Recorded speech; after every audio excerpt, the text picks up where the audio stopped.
Bien, colegas, retornamos entonces con la segunda parte del segundo día ya del curso Buenas Prácticas en Refrigeración y Aire Acondicionado. En este caso, analizando el ciclo frigorífico, y esta es ya la hoja que nos quedamos en la parte pasada.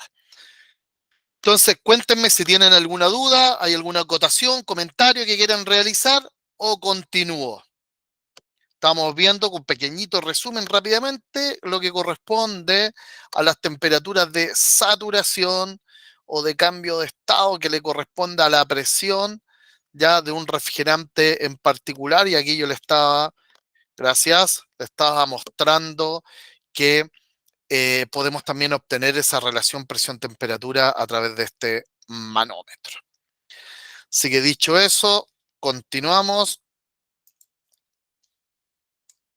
¿Ya? Y acá tenemos nuevamente nuestro ciclo frigorífico, ¿ya? Nuestro ciclo frigorífico de análisis, pero en este caso lo limpiamos un poco para ir analizando paso a paso, ¿ya? Lo que ocurre, ¿ya? Con el refrigerante y los procesos que se generan. Entonces, en resumen, teníamos refrigerante R134A, el cual iba a estar a una presión de 155 psi en el sector de alta y una temperatura de saturación o de cambio de estado de 45 grados. En el caso del sector de baja presión, el refrigerante va a estar a 14 psi y una temperatura de saturación o de cambio de estado de menos 10 grados Celsius.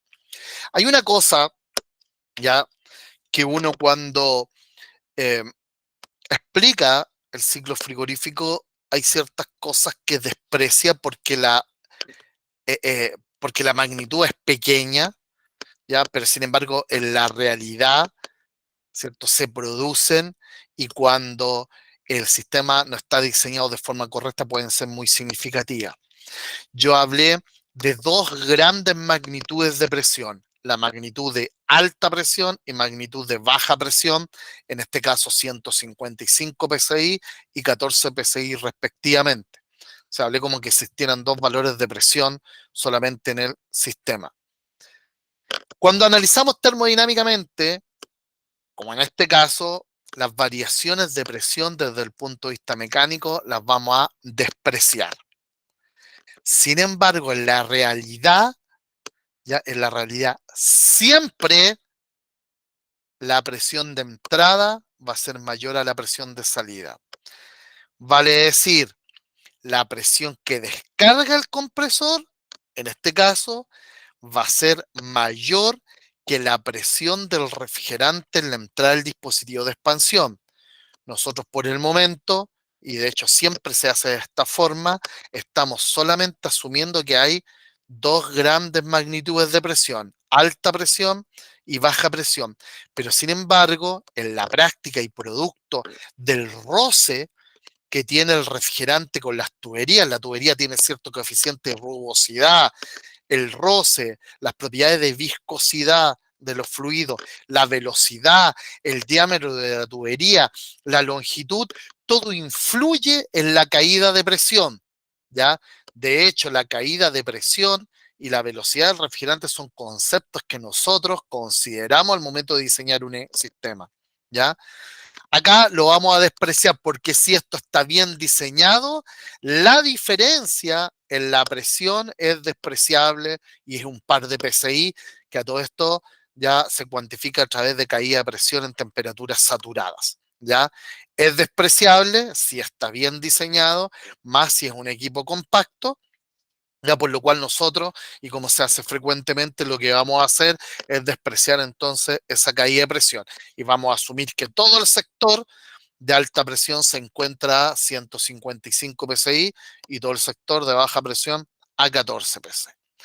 Dicho esto, tenemos entonces del punto 1 al punto número 2. ¿Ya?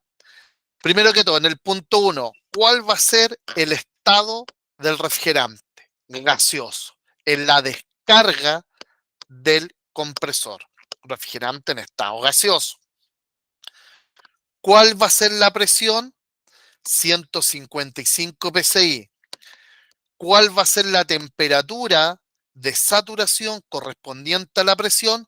45 psi. ¿De dónde saqué esos 45 psi? De la relación presión-temperatura, que la podemos obtener mediante la aplicación que les recomendé de Danforth, la regla, o mediante el manómetro que acabo de explicárselo. Sin embargo, la temperatura del refrigerante no van a ser 45 grados, sino que para este caso, en este ejemplo donde esto yo utilicé un programa que se llama Coolpack para poder realizar un ciclo frigorífico, la temperatura de descarga del compresor va a ser 60 grados. Vale decir que aquí, donde yo estoy midiendo la presión que marca 155 psi, Tm, que es igual a temperatura medida con un termómetro, va a ser igual a 60 grados.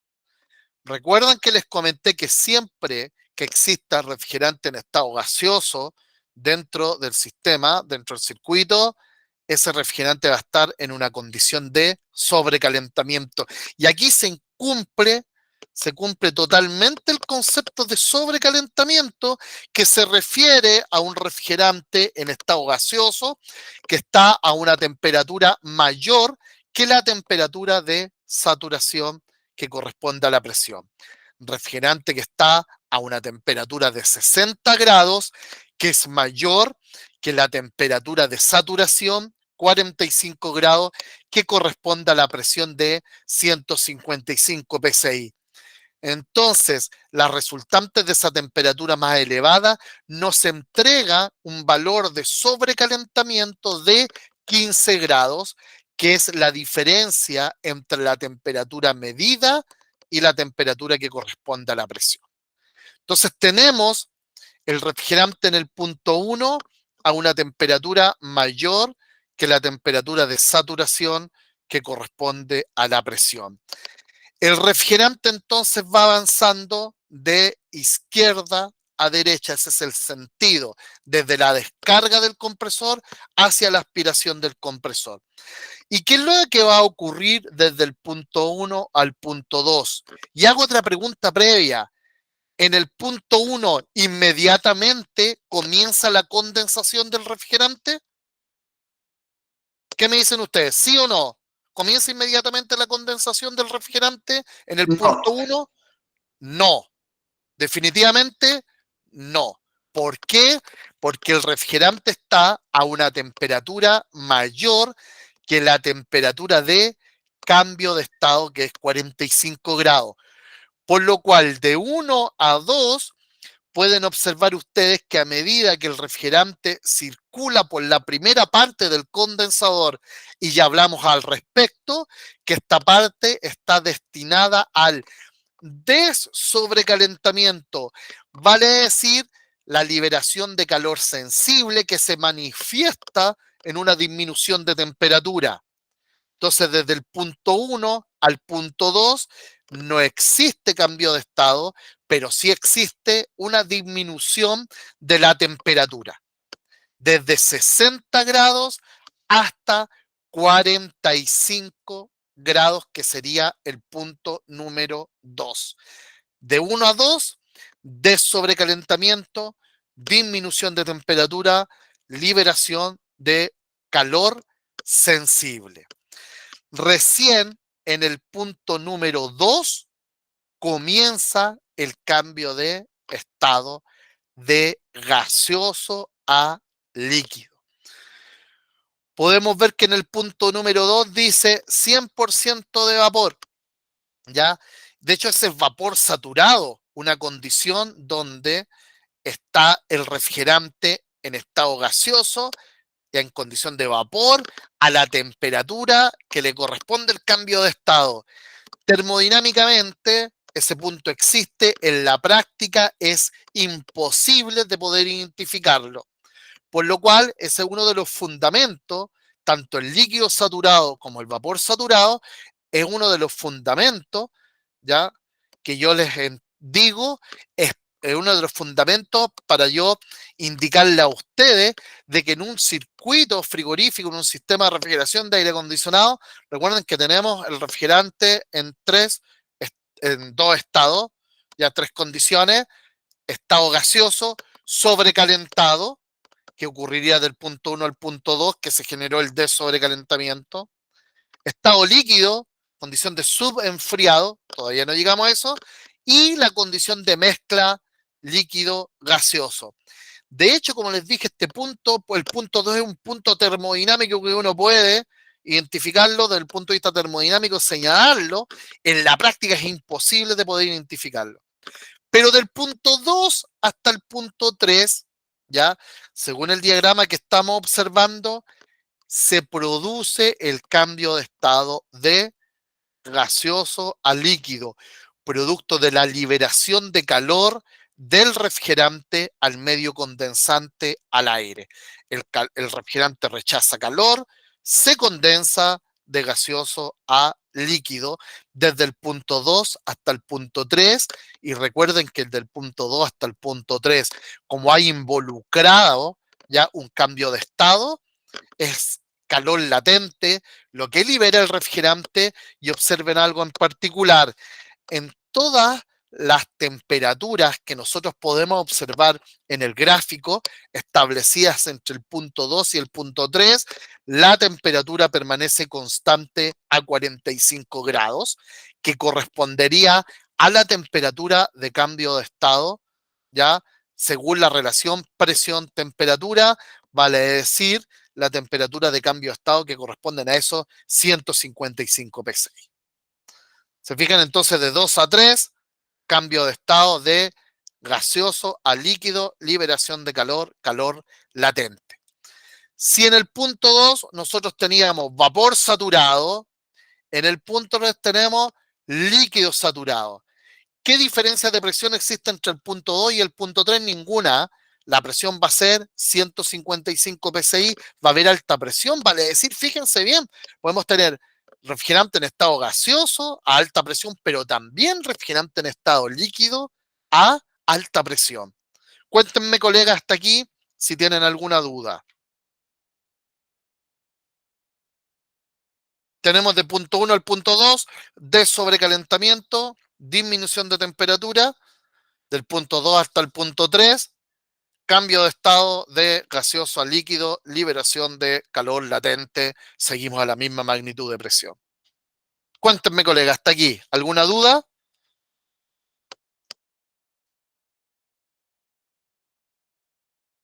¿Todo bien?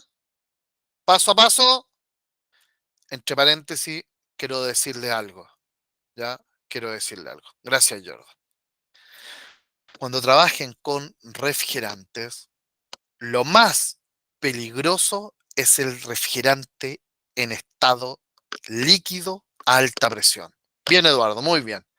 4 veces, 5 veces, ¿ya? Refrigerante, colega, líquido a alta presión es lo más peligroso. ¿Por qué? Fíjense que el refrigerante, el R134A, la temperatura de cambio de estado eh, para la temperatura de cambio de estado de menos 10 grados es la presión de 14 PSI, ¿ya? O sea, que a medida que disminuye la presión, disminuye la temperatura de cambio de estado. Y a los 0 PSI, que es presión atmosférica, ¿ya? Lo que nosotros estamos viendo ahora son presiones manométricas que se pueden medir con un manómetro, y el manómetro marca qué tan alta es la presión con respecto a la presión atmosférica. Ya vamos a analizar esos conceptos. Yo sé que alguien observó ahí que el manómetro de baja presión tenía unas unidades de presión azul, ¿se recuerdan? En bar y en PSI, pero también había una escala que estaba en verde, que corresponde a las presiones negativas, presiones de vacío relativo, ¿ya? Entonces, ¿qué ocurre? Que el R134A cambia de estado a presión atmosférica a menos 26 grados aproximadamente. Por lo cual, este punto, el refrigerante en estado líquido a alta presión, es el refrigerante más peligroso de manejar, porque si hay una fuga, como la presión interna del sistema es mayor que la presión atmosférica, el refrigerante va a ir de adentro hacia afuera, ¿cierto? Va a ir lo que nosotros conocemos como fuga. Va a salir el refrigerante a la atmósfera. Y sale en estado líquido y se encuentra con un escenario, ¿ya?, de presión en donde él puede cambiar de estado de líquido a gaseoso rápidamente, ¿ya?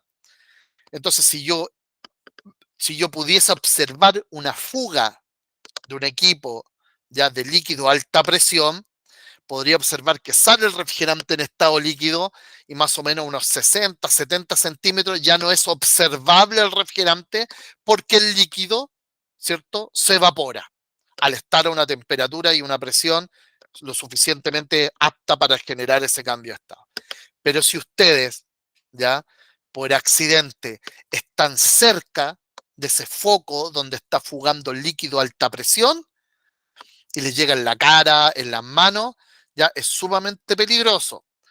Número uno, porque el refrigerante va a llegarle a la piel, va a entrar en contacto con su piel y donde está en estado líquido, ya, y a la condición de presión atmosférica, se va a vaporizar rápidamente. Y adivinen de dónde va a absorber calor.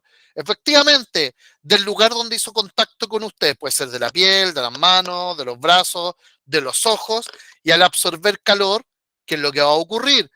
Nuestro cuerpo, el cuerpo del ser humano está principalmente, un porcentaje muy alto es agua, lo cual va a provocar que congele las moléculas de agua de su piel, formando un macrocristal de hielo, rompiendo el tejido y por eso nos queda, ¿cierto? O sea, esa mancha roja producto de esa, entre comillas, lo que se llama quemadura por baja temperatura, ¿ya?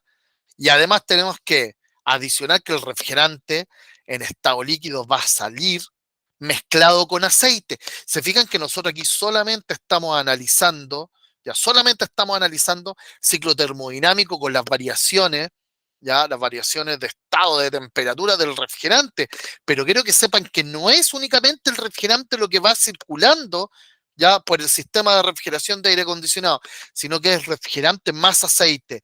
De hecho, como vamos a ver más adelante, una de los indicios de que existe una fuga es porque podemos encontrar ya huella de aceite en donde se está generando la fuga. Evidentemente esto previo a una evaluación y en cuanto a no cumplimiento del propósito del equipo que no está enfriando, ¿ya? ¿Se fijan? O sea, hay una fuga, siempre va a haber aceite. Por lo cual, mucho cuidado con el refrigerante en esta condición del punto número 3 hasta la entrada del dispositivo de expansión. Hay que tener un extremo cuidado. Lo otro no significa que yo me pueda exponer de forma sin ningún cuidado a una fuga refrigerante, sino que estoy diciendo que esto es lo más peligroso dentro de lo peligroso. ¿Ya? Cierro paréntesis, retorno, ciclo frigorífico, de sobrecalentamiento de 1 a 2, ahora de 2 a 3, cambio de estado y el refrigerante ya en el punto 3 es refrigerante 100% en estado líquido a alta presión, a la temperatura de saturación o de cambio de estado que le corresponda a la presión. ¿Vamos? ¿Alguna duda hasta ahí entonces? Déjenme el lapicito. ¿Dudas, colegas? Aquí está. ¿No? Continúo entonces. Fíjense bien ahora. ¿Qué es lo que ocurre de 3 a 4? ¿Ya? ¿Qué es lo que dije yo? Que cuando el refrigerante está en estado líquido, dentro de un sistema de refrigeración, aire acondicionado, este refrigerante va a estar en una condición de subenfriado, ¿ya? De 3 a 4 se va a generar el subenfriamiento del refrigerante, porque al igual que termodinámicamente el vapor saturado es imposible de poder identificar, ¿ya? En un equipo real, el líquido saturado también. E inmediatamente de que el refrigerante cambia de estado de gas a líquido, el líquido sigue liberando calor por encontrarse a una temperatura mayor que la temperatura del medio y eso posteriormente se manifiesta, como ya es 100% líquido, se manifiesta en una disminución de temperatura. Entonces, seguía Eduardo, el líquido va a tener en el punto 4 una temperatura menor, 43 grados, que la temperatura de saturación o de cambio de estado, 45 grados, que corresponde a la presión de 155 psi. Entonces podemos decir que de 3 a 4 libera calor sensible, se subenfría y el grado de su enfriamiento en el punto 4 corresponde a 2 grados, que sería la diferencia entre la temperatura medida con un termómetro, la temperatura real, 43 grados, y los 45 grados, que es la temperatura que corresponde a la presión. Eduardo. Sí, quería consultar con respecto a por las cañerías, porque usted ha mencionado aceite, por las cañerías pasa solamente ¿cómo se llama? El refrigerante y Más pasa aceite. más Se- aceite, pero se- lo que se convierte, lo que cambia de estado es solamente el refrigerante, el aceite en ningún caso. Solamente en ningún caso, claro. Lo que ocurre con el refrigerante en estado líquido, ¿ya? Es que el aceite se disuelve en el refrigerante en estado líquido, ¿ya? Se disuelve. O sea, por ejemplo, en las cámaras de refrigeración existe un accesorio que se llama visor de líquido, que está frecuentemente a la salida del filtro secador, y ahí uno puede ver que el visor está lleno, ¿ya? Cuando tiene la carga refrigerante adecuada, cuando está funcionando de forma eficiente, condensador, etcétera, etcétera. ¿Ya? Pero ¿qué es lo que ocurre? Por el, el refrigerante en estado líquido, tiene disuelto el aceite, ¿ya? Entonces el aceite se disuelve en el refrigerante en estado líquido, pero no es que que el aceite, por ejemplo, cambie de estado de líquido a gaseoso en el evaporador. Esa dilución se genera producto de una particularidad que existe entre el aceite y el refrigerante, que se llama miscibilidad, esa compatibilidad que existe. Enseguida, Eduardo, si bien es cierto, ya, si bien es cierto, el único lugar en donde el aceite es útil es en el cárter del compresor, para lubricar las piezas en movimiento y generar, ya, en conjunto con el refrigerante que proviene de la aspiración, el enfriamiento, pero esa característica de miscibilidad hace que de forma indeseable, pero inevitable, exista aceite circulando por todo el sistema. De hecho, los criterios de velocidad y caída de presión al momento de diseñar un equipo van orientados, la velocidad en este caso, a que el aceite retorne al cárter del compresor y no quede atascado, ya no quede atascado o acumulado, principalmente en sectores de baja presión, como sería el evaporador y la línea de aspiración. Dígame, Eduardo. Entonces, significa ya que está en la parte se mezcla el aceite con el refrigerante, Ajá.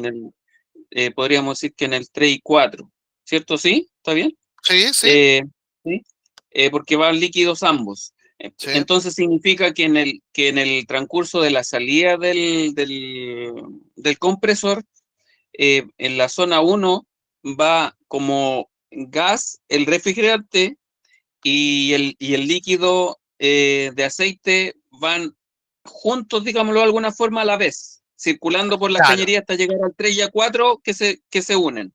claro. O sea, a medida, o sea, en estricto rigor, en 3 y 4 ya el aceite debe estar disuelto en el refrigerante, o va a estar disuelto, pero a medida que el refrigerante va cambiando de estado, se va disolviendo, porque recuerda que el cambio de estado es un proceso, o sea, de 2 a 3, primero teníamos 100% vapor, 0% líquido, pero después era 50 líquido, 50 vapor, entonces ya algo de aceite se va disolviendo en el refrigerante.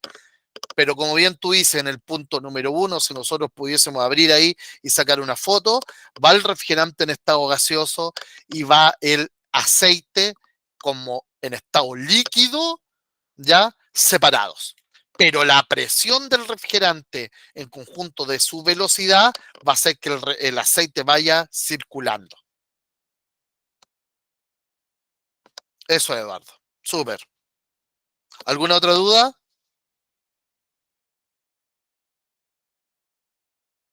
Perfecto. Entonces, ya, Eduardo. Ya, entonces significa que cuando pasemos a la otra zona, sería al contrario del 3 y Exactamente. 4. Ah, ok. Exactamente. Ya, y después se vuelve al entrar al compresor, se vuelven los dos juntos, Exactamente. ¿sí? Ah, ya. Sí, Ya a la inversa. Ok, gracias, profe. ok. Así exactamente.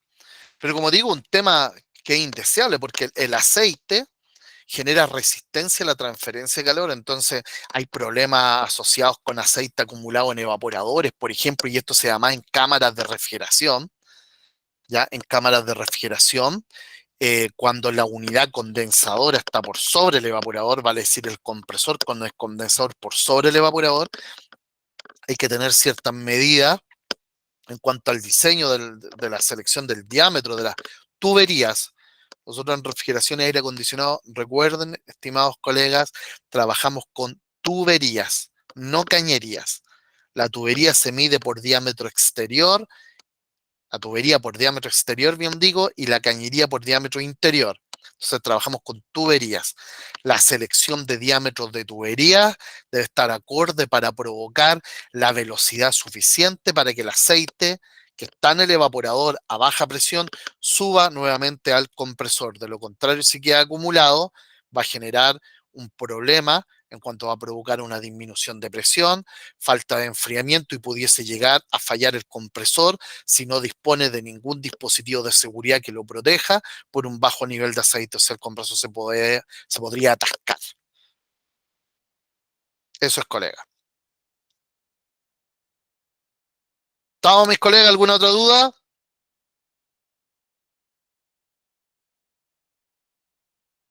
¿Todo bien? Vamos con la próxima entonces. Y entonces el refrigerante de 4 a 5. Recuerden que el 4, el refrigerante estaba en estado líquido, alta presión, en una condición de subenfriado y pasa por el dispositivo de expansión. En este caso, después les voy a mostrar fotos de dispositivos de expansión. De hecho, les voy a mostrar una foto de una maqueta en donde yo realizo las actividades prácticas, ¿ya? El tubo capilar es una tubería de bajo diámetro, ¿ya? O sea, podemos encontrar tubos capilares con diámetro de fracción de milímetro, 0,6 milímetros, con un largo de 3,2, de 3,5 metros. O sea, es una tubería de bajo diámetro y de gran longitud para poder producir la caída de presión desde líquido a alta presión hasta una mezcla de refrigerante líquido gaseoso a baja presión. Pero ese efecto de caída de presión genera que el refrigerante, a través de su propia energía interna, como baja la magnitud de presión, una fracción de ese refrigerante se vaporice.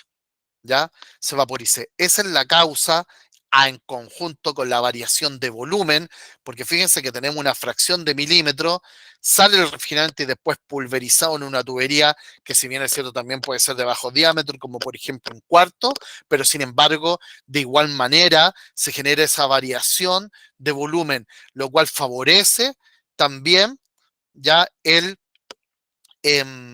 la vaporización de una fracción del refrigerante a la salida del dispositivo de expansión.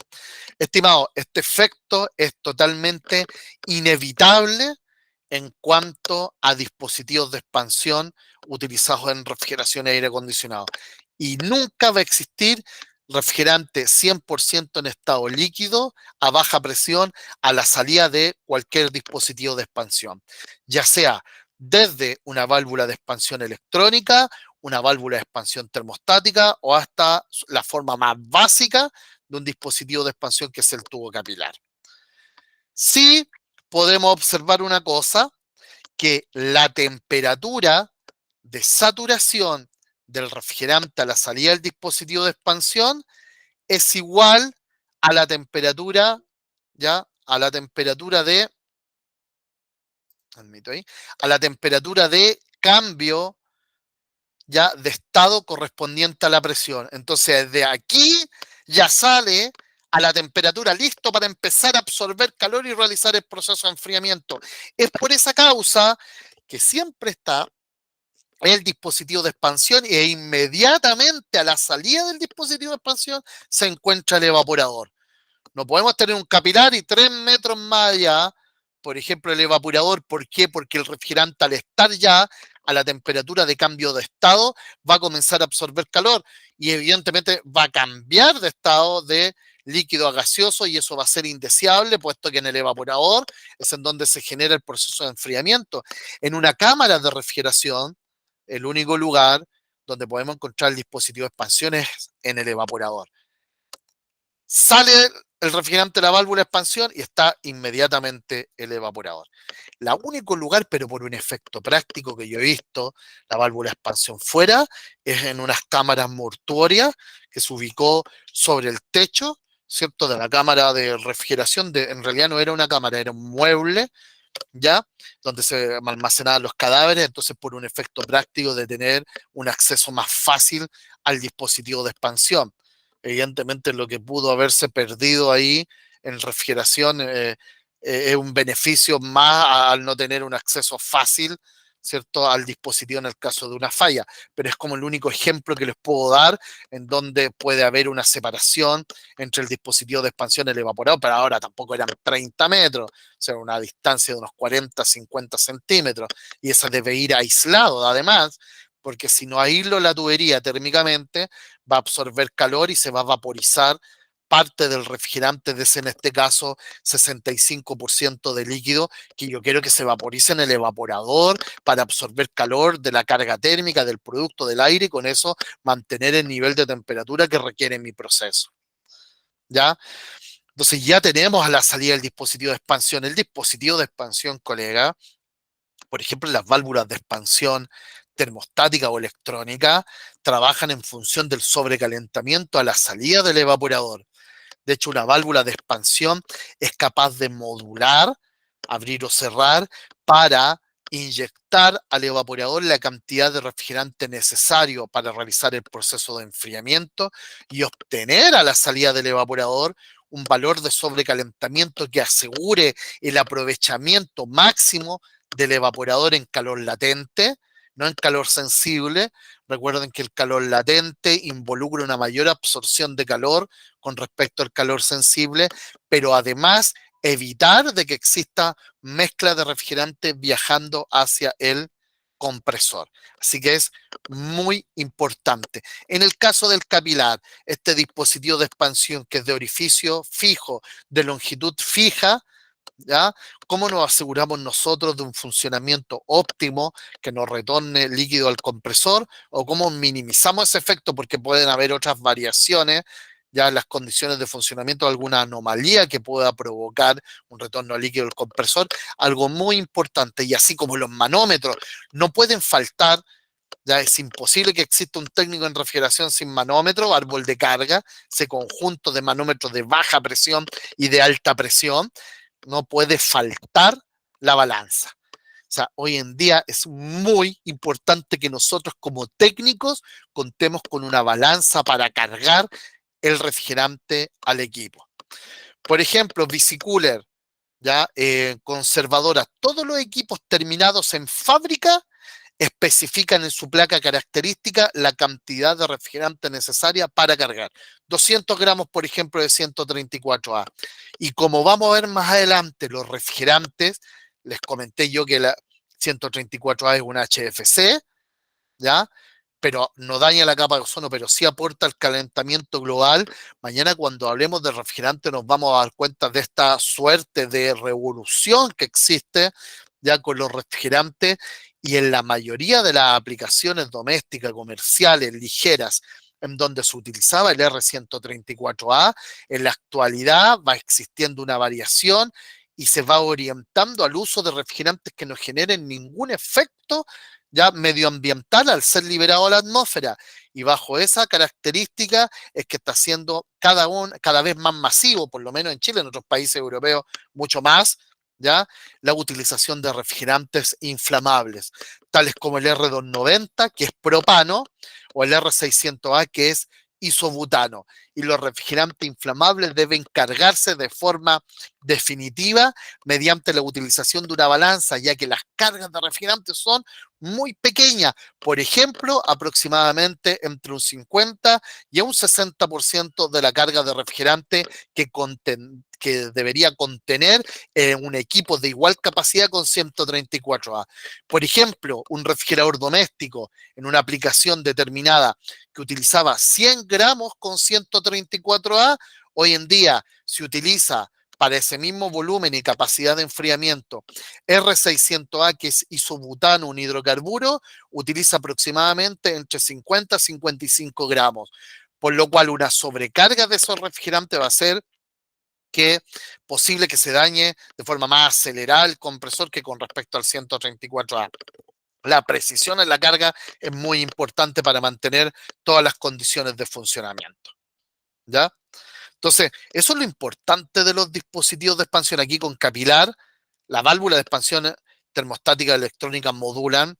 Eso no significa que podamos cargar la cantidad de refrigerante que uno quiera. También hay cierto cálculo, pero involucra no tan una precisión como la que debe haber, ¿cierto? Con el tubo capilar, que la carga de refrigerante nos va a entregar la condición más favorable, porque vuelvo a repetir, el tubo capilar es un dispositivo de expansión de orificio fijo y longitud fija, por lo cual es muy importante la carga de refrigerante.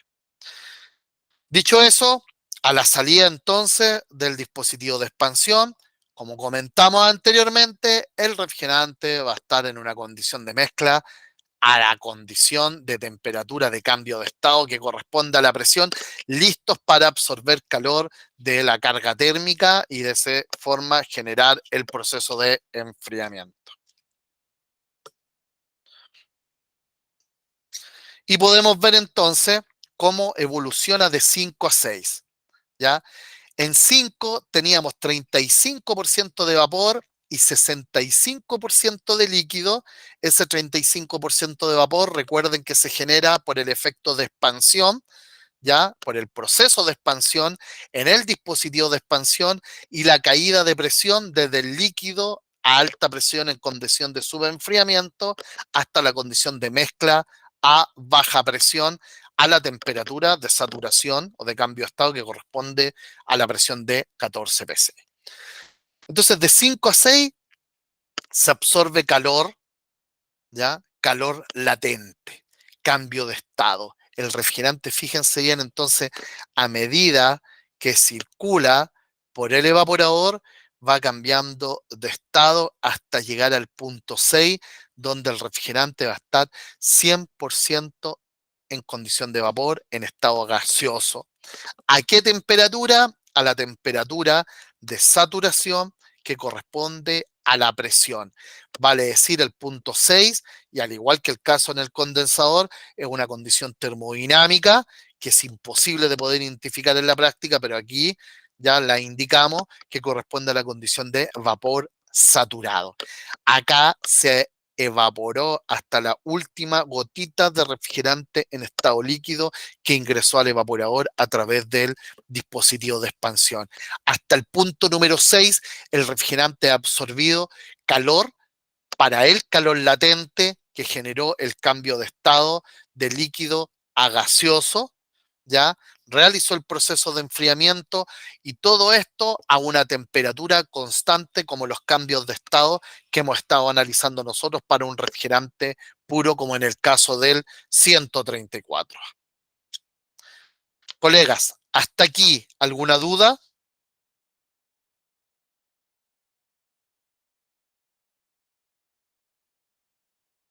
Jordan, Josper, Esteban, Luis, Sebastián, Eduardo, ¿todo bien? Eduardo, cuénteme.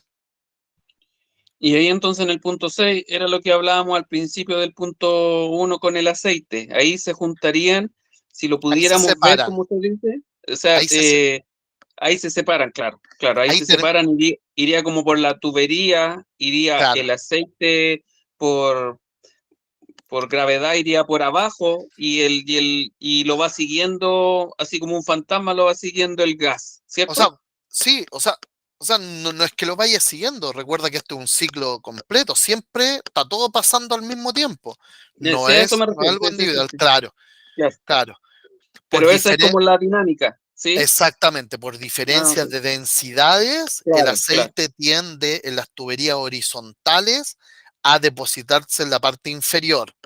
Más que, aquí pasa algo bien particular con el aceite. Y recuerda que el aceite ya se empezó a separar cuando se vaporizó la primera fracción de refrigerante a la salida del dispositivo de expansión, pero en forma absoluta, ya en el punto 6 hay vapor refrigerante y hay aceite, ¿ya? Y aquí pasa algo bien particular y una de las cosas también es porque que justifica por qué el refrigerante se acumula en los sectores de baja presión, ¿ya? Se acumula en los sectores de baja presión. Por densidad el refrigerante tiende, perdón, por densidad el aceite tiende a bajar y además el aceite tiende a generarse, a ser más viscoso, ¿ya? Más viscoso, comillas, abro comillas, porque podemos definir la viscosidad como la propiedad que tienen los fluidos para oponerse al desplazamiento. Entonces, a las bajas temperaturas y a pesar de que un aceite ya para que pueda ser utilizado como un aceite de un compresor frigorífico, tiene que tener ciertas características que dentro de ello está, que mantenga la viscosidad ciertos dentro de ciertos rangos para lubricar de forma eficiente el compresor y a todo esto también ser una de las más importantes, ya ser dieléctrico, o sea, ni el refrigerante ni el aceite debe ser conductor de energía eléctrica, ya que al estar dentro del compresor está íntimamente con los devanados del compresor, lo cual a su vez están, ¿cierto? Los devanados conformados de alambre de cobre esmaltado, pero sí en el conector interno del motor eléctrico del compresor con respecto al conector externo, ahí hay ya el conector que está en contacto directo con el refrigerante del aceite, por lo cual ambos tienen que ser dieléctricos, ¿ya? Y retornando a este caso, en cuanto a las propiedades del aceite, les comentaba que debía tener rangos de viscosidad, ¿cierto? Adecuada, pero sin embargo las bajas temperaturas afectan la viscosidad del aceite. Eso voy a, ¿ya? Afectan la viscosidad del aceite. Y en el punto 6, entonces, si yo pudiese ver esa tubería horizontal, el aceite iría por la parte de abajo y el refrigerante ya en estado gaseoso, a baja presión, baja temperatura por la parte superior, ¿ya? Y cuando suben, el aceite va por las paredes, ¿ya? Por las paredes de la tubería, subiendo así como por olitas, cuando hay tramos verticales ascendentes. Eso. ¿Alguna otra duda, colegas?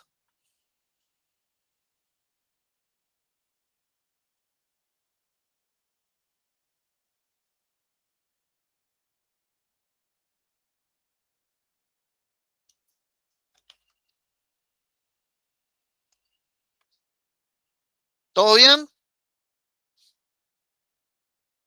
Perfecto, continuamos entonces. Del punto 6 hasta el punto 7, dije que el punto 6 es una condición ya en donde el refrigerante está saturado, que es termodinámicamente la podemos identificar, pero en la práctica es imposible de poder identificarla y hablé que si el refrigerante está en estado gaseoso, este va a estar sobrecalentado. Como está a una temperatura aún de menos 10 grados, de 6 a 7 sigue absorbiendo calor, ¿ya? Pero como ya se generó el cambio de estado de líquido a gaseoso, ese calor es calor sensible, lo cual va a generar, a producir un incremento en la temperatura del refrigerante. Entonces podemos observar que en el punto 7 la temperatura del refrigerante es 0 grados. En el punto 6, el refrigerante en condición de vapor, estado gaseoso, está a menos 10 grados, por lo cual de 6 a 7 se sobrecalentó el refrigerante en 10 grados, puesto que se incrementó la temperatura en igual magnitud.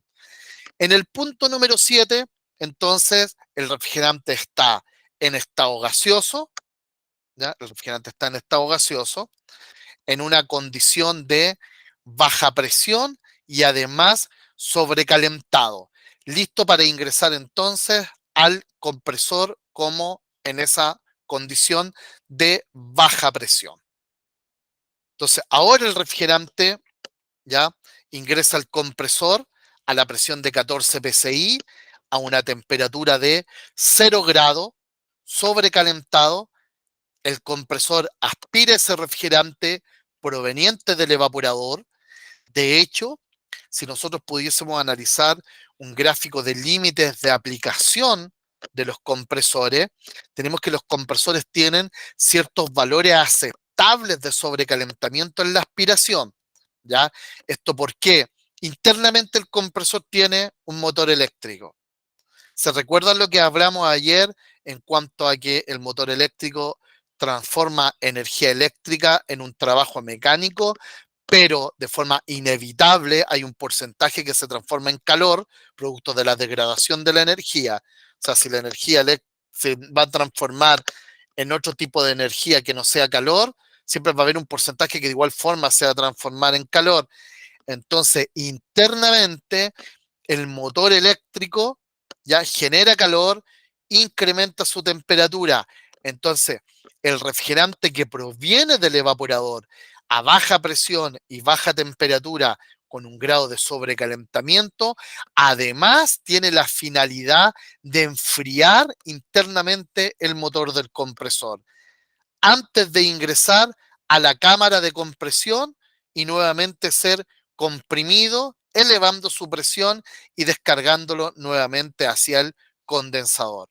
Entonces también el refrigerante tiene ya ese objetivo en cuanto a enfriar el compresor, producto de que internamente tenemos un motor, fíjense bien que está suspendido en una atmósfera gaseosa, sin un intercambio eficiente con el exterior, y la única manera de enfriar entonces mediante el aceite y mediante el refrigerante. De hecho, hay compresores que dependen, compresores utilizados en cámaras de refrigeración, dependen su enfriamiento casi en un 100% del refrigerante que proviene desde el evaporador, y en consecuencia entonces necesitan que ese refrigerante tenga un valor de sobrecalentamiento que pueda producir ese enfriamiento. Y aquí, recién, colega, acabamos de terminar el ciclo frigorífico y lo analizamos desde la descarga del compresor con todos los procesos y condiciones asociados hasta la aspiración del compresor, y el compresor incrementando entonces la temperatura para producir la condensación, ¿ya? Y manteniendo la presión baja en el sector de baja presión para producir entonces el proceso de enfriamiento mediante la transferencia de calor de las distintas fuentes que componen la carga térmica al refrigerante. Cuéntenme, colega, entonces, hasta aquí si tienen alguna duda. ¿Qué les parece? ¿Ya? Acá, fíjense bien, ¿ya? Cuando le envíe los apuntes, tengo la explicación de todo lo que hablamos, de todo lo que acabamos de hablar, de punto en punto, ¿ya? Hasta llegar al punto número 7, que sería la aspiración del compresor, ¿ya? Y además, aparte de la clase, esta clase que va a quedar grabada, tienen otro video donde se explica específicamente, pero de forma más resumida, el ciclo frigorífico y todos los distintos procesos que ocurren en sus componentes. ¿Ya? Entonces, estimados, se fijan que en el ciclo frigorífico entonces están todos los conceptos, o sea, tomamos todos los conceptos que ayer analizamos como fundamento para poder ahora darle un contexto en el funcionamiento de un ciclo frigorífico. Nombramos algunos, ¿ya? Por ejemplo, número uno, ¿qué sería número uno? Que el calor fluye de un cuerpo de mayor temperatura a un cuerpo de menor temperatura. ¿Dónde está eso? En la condensación y en la evaporación. O sea, el compresor aumenta la presión. Otra vez tenemos otra consigna de ayer, en donde a mayor presión, mayor temperatura de cambio de estado, a menor presión, menor temperatura de cambio de estado. El compresor aumenta la presión para que aumente la temperatura de cambio de estado, para que esa temperatura de cambio de estado sea mayor que la temperatura ambiente, pueda establecer una diferencia de temperatura y el calor fluya del refrigerante al ambiente para lograr su condensación. Diferencias de temperatura, ¿ya? Eh, influencia de la diferencia de temperaturas para la transferencia de calor, diferencia de temperatura, perdón, para la transferencia de calor, influencia de la presión en las temperaturas de cambio de estado. Se fijan, ahí tenemos dos. ¿Qué es lo que más tenemos? Conservación ya de la energía en el condensador. El refrigerante va a liberar el calor que absorbió en el evaporador, además ya el correspondiente a la energía necesaria para incrementar la presión desde el sector de baja presión al sector de alta presión. Ya tenemos ahí también la conservación de la masa y la energía. ¿Qué es lo que tenemos también? Distintos mecanismos de transferencia de calor, en donde si acá existe un ventilador, tenemos el mecanismo de transferencia de calor por convección forzada, ¿ya? Al igual que en el caso del evaporador, vale decir, se utiliza un fluido intermedio para transferir calor entre dos puntos de distinta temperatura, ¿ya? También, ¿qué es lo que más podemos observar acá? Estimado, ¿la temperatura es capaz de cuantificar la potencia térmica? ¿Ya? ¿O cuantificar la energía de un cuerpo? No, porque este ciclo frigorífico con 134A podría ser para una máquina, un bicicooler, por ejemplo, pequeño y estar en esas condiciones de funcionamiento, o podría ser para un bicicooler de 2 puertas grande y estar en las mismas condiciones de funcionamiento, a las mismas temperaturas. Y evidentemente que la potencia térmica de esos dos equipos va a ser diferente. De hecho, la presión por sí misma, ¿ya? Tampoco es capaz de cuantificar la carga de refrigerante, porque yo puedo tener dos equipos de definitivamente de distinta capacidad térmica de enfriamiento, distinta cantidad de refrigerante trabajando a las mismas presiones y temperaturas. Es una magnitud en base a las condiciones de funcionamiento, pero es capaz de cuantificar otras magnitudes. ¿Ya? ¿Qué es lo que más podemos resumir de ayer? Tenemos temperatura, diferencia de temperatura, conservación de la masa en la energía, presiones. Se fijan como todo lo que estudiamos ayer se condensa. ¿Qué me dicen de los cambios de estado? Cambio de estado de líquido a gaseoso, de gaseoso a líquido, sucesivamente para rechazar calor y para absorber calor. ¿Ya? Y además hoy día añadimos entonces esas condiciones tanto del estado gaseoso como es el sobrecalentamiento o el subenfriamiento en el caso del estado líquido. Así que todo lo que estudiamos ayer significa que son los insumos necesarios para poder comprender entonces el funcionamiento de un sistema de refrigeración o aire acondicionado. Cuéntenme, colegas, entonces, después de ese resumen, ¿alguna duda?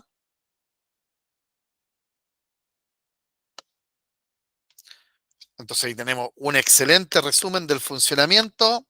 Ya lo pueden ver ustedes o repasar en la clase. Y les voy a indicar, ya un poco para que nos hagamos la idea, ya de por qué un equipo de aire acondicionado es capaz de trabajar en modo frío y en modo calor, y ahí está la responsable. ¿Ya? Un poco para darle, para añadir algo más al estudio del ciclo frigorífico, ya que vamos a analizar un ciclo frigorífico de un equipo de aire acondicionado de forma básica, ya viendo cómo la unidad interior, la unidad exterior cambian sus roles en función si está en modo enfriamiento o modo calefacción. Y acá les presento entonces a la responsable que corresponde a la válvula de 4 vías. La válvula de 4 vías es un accesorio incluido en los equipos de aire acondicionado, llamados también bombas de calor, en donde son capaces de trabajar en modo frío y en modo calor. Esta válvula tiene un cuerpo, una válvula piloto, una bobina, la cual al ser energizada actúa la válvula piloto generando los bypass para que el refrigerante sea desviado a la unidad interior o a la unidad exterior respectivamente, dependiendo el modo de funcionamiento. Y acá tenemos la válvula, ya sus principales partes son, número 1, la conexión a la descarga del compresor. Acá tenemos dos conexiones que son inamovibles, ¿ya? Que corresponde al punto número 1.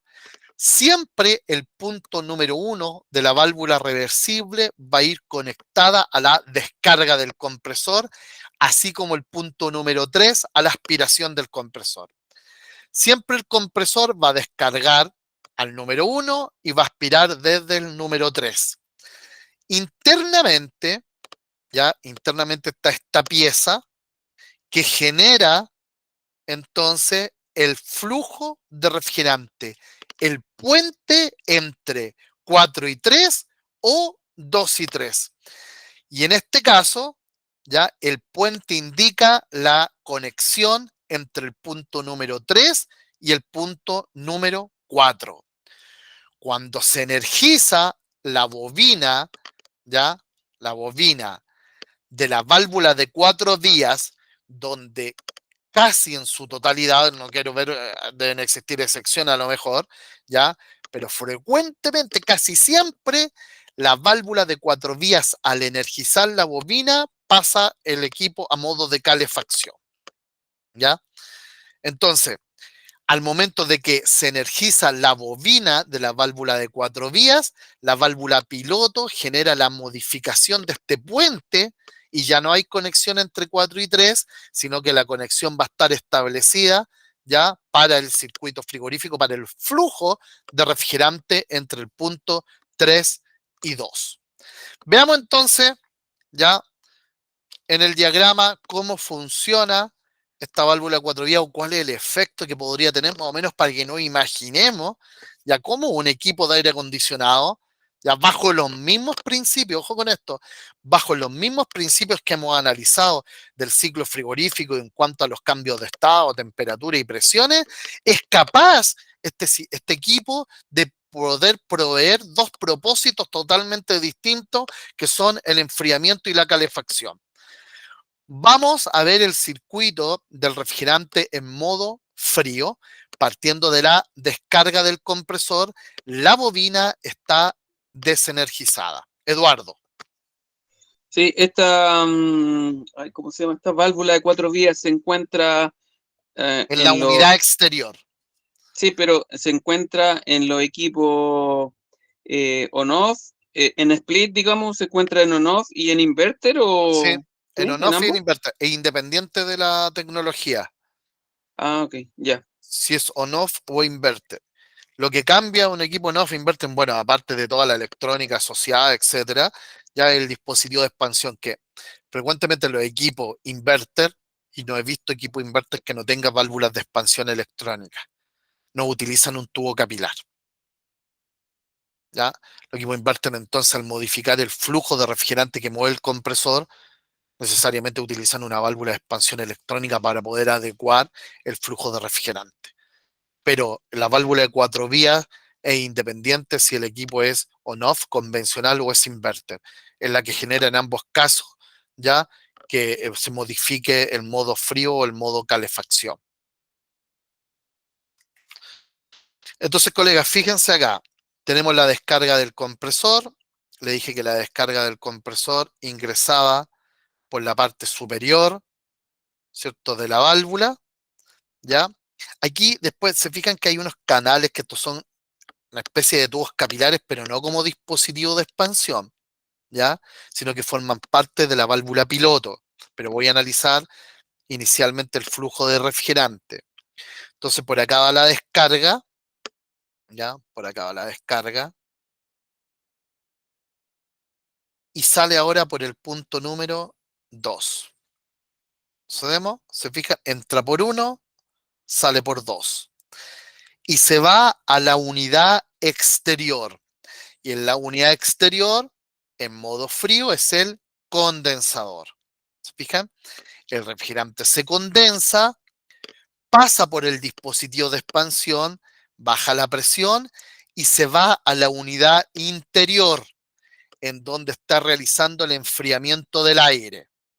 A la salida de la unidad interior, que en este caso es el evaporador, sale el refrigerante 100% en estado gaseoso, ¿ya? Va a la válvula de 4 vías, ingresa ya por este punto, que corresponde al punto número 4, está el bypass, interno o el puente entre 4-3 y recuerden que la número 3 es la aspiración del compresor y va a dar a la aspiración del compresor, ¿ya? Entonces, en este caso, el equipo está trabajando en modo frío. Me retorno acá todavía en modo frío y podemos ver que la descarga entonces pasa por este tubo capilar que no como dispositivo de expansión, sino como una conexión a la válvula piloto. Y la válvula piloto hace las veces de como una válvula de 4 vías pequeñita. O sea, una válvula piloto que es una válvula de 4 vías que asiste a la válvula de 4 vías. ¿Por qué? Si ustedes se fijan, cuando la bobina de la válvula piloto está desenergizada, el refrigerante a alta presión entra a la válvula piloto y sale por este punto en donde llega a un extremo de la válvula de 4 vías y empuja el carro que contiene el puente, ¿ya? Para que se genere el flujo de refrigerante entre este punto que proviene desde el evaporador y el punto que va hacia la aspiración del compresor.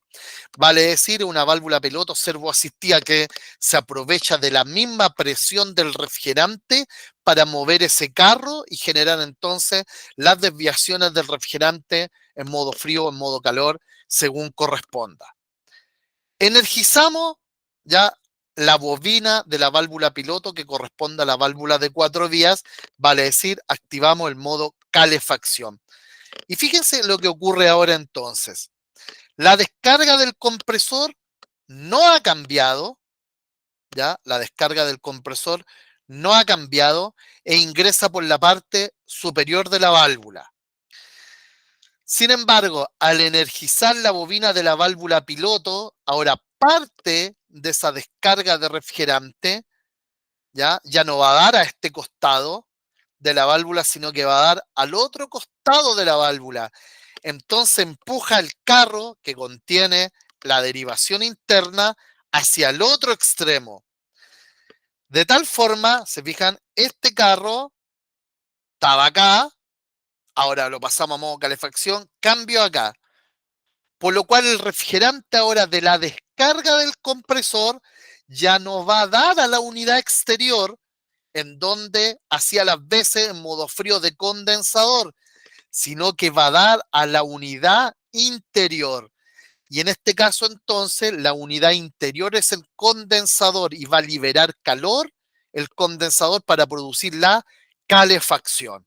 ¿Se fijan? Entonces se invierten los papeles de las unidades, unidad interior y unidad exterior, para cumplir con el propósito, ya sea modo enfriamiento o modo calefacción.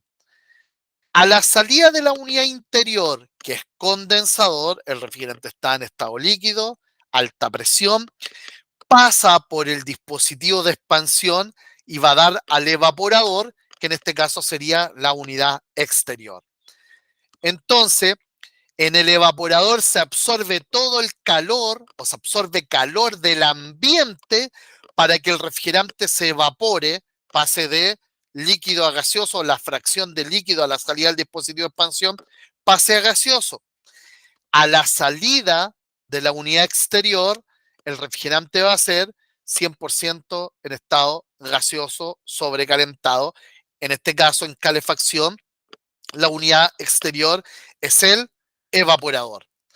Y entonces ahora va a ingresar por este punto y va hacia la aspiración del compresor, que es la tubería central, ya retornando nuevamente al compresor a baja presión para ser comprimido y descargado nuevamente hacia el condensador, hacia la unidad interior en este caso. Por lo cual, en la unidad interior, que es el condensador, se va a liberar el calor que absorbe el refrigerante en el exterior, más ya la energía derivada de la transformación de energía eléctrica a trabajo mecánico para incrementar la presión. Si calefaccionáramos 1 es a 1, por ejemplo, con un calefactor, tomaríamos 10 unidades de energía eléctrica y la transformaríamos en 10 unidades de calor, ¿ya? No puedo tomar 10 eléctrica y transformarla en 30 de calor en el calefactor. Entonces eso tiene una relación 1:1. En cambio, ¿cuál es la ventaja de un equipo de aire acondicionado trabajando en calefacción? Es que en el condensador se libera más calor del calor proveniente de la transformación de la energía eléctrica, ¿ya? ¿Por qué? Porque hay un calor que se absorbe del exterior, producto del cambio de estado del refrigerante de líquido a gaseoso. Entonces, básicamente ese concepto es lo que nosotros conocemos como COP o coeficiente de rendimiento, en donde ingresa uno de energía eléctrica, una unidad de energía eléctrica, y se puede ya calefaccionar hasta 3 o 3,5 unidades de calor, porque la diferencia está en el calor que absorbe el refrigerante en el exterior. Entonces, entre comillas, tomamos calor gratuito del exterior para poder calefaccionar nuestro recinto. Y de esa forma que un equipo de aire acondicionado tiene coeficientes de rendimiento COP del orden de los 3, 3,5, a diferencia del COP de un calefactor que sería 1, porque únicamente transforma energía eléctrica en calor. Acá ya tenemos el calor que absorbe el refrigerante del ambiente para poder calefaccionar. Entonces, por eso es más económico el aire acondicionado al momento de calefaccionar. Sin embargo, debe ser para reemplazar 100% la calefacción mediante calefactor o mediante la quema de un combustible fósil, que además de liberar, ¿cierto? Porque además también libera el combustible fósil subproducto, producto de esa combustión, ¿ya? El beneficio del aire acondicionado es que tiene un mejor rendimiento, pero debe ser un inverter, porque esto al estar ubicado en el exterior, ya tiende al disminuir la temperatura, tiende a ser menos eficiente en un equipo on-off y además tiende a congelarse. Así que, estimado, básicamente ese es el funcionamiento y quise mostrarle esto enseguida a continuación de la explicación del circuito frigorífico para que podamos observar cómo entonces un aire acondicionado que está bajo los mismos principios que un equipo de refrigeración, por ejemplo, una conservadora, que podría ser el circuito frigorífico que analizamos, puede cumplir un doble propósito de enfriamiento y calefacción mediante el efecto que genera la incorporación de una válvula de 4 vías al circuito frigorífico. Así que eso es, colega. Cuéntenme si tienen alguna duda, alguna acotación. ¿Qué les parece? ¿Todo bien?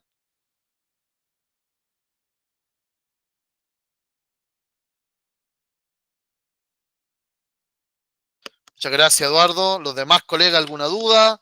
¿Alguna acotación? ¿Cómo estamos para mañana? Muchas gracias. Mañana, ¿qué se nos viene en el menú? Refrigerantes. Vamos a hablar de refrigerantes, el impacto que ha tenido en el ambiente.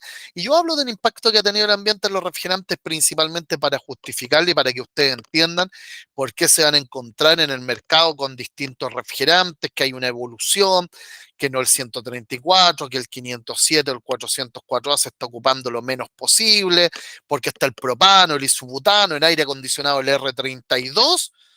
¿Por qué? Mañana lo vamos a ver y todo es relativo al impacto que ha tenido los refrigerantes al ser liberados a la atmósfera. Así que eso, colega. Oye, muchas gracias, gracias, gracias. Como siempre, la clase va a quedar, ¿cierto?, grabada, al igual que ayer la vamos a subir de la misma forma, ¿ya? Repasen, si tienen alguna duda, por favor, mañana, ¿cierto? Abrimos con una ronda de preguntas y eso es. Muchas gracias por su atención. Voy a detener la grabación entonces. Buenas noches, nos vemos mañana y recuerden que tenemos como canal de comunicación el grupo de WhatsApp.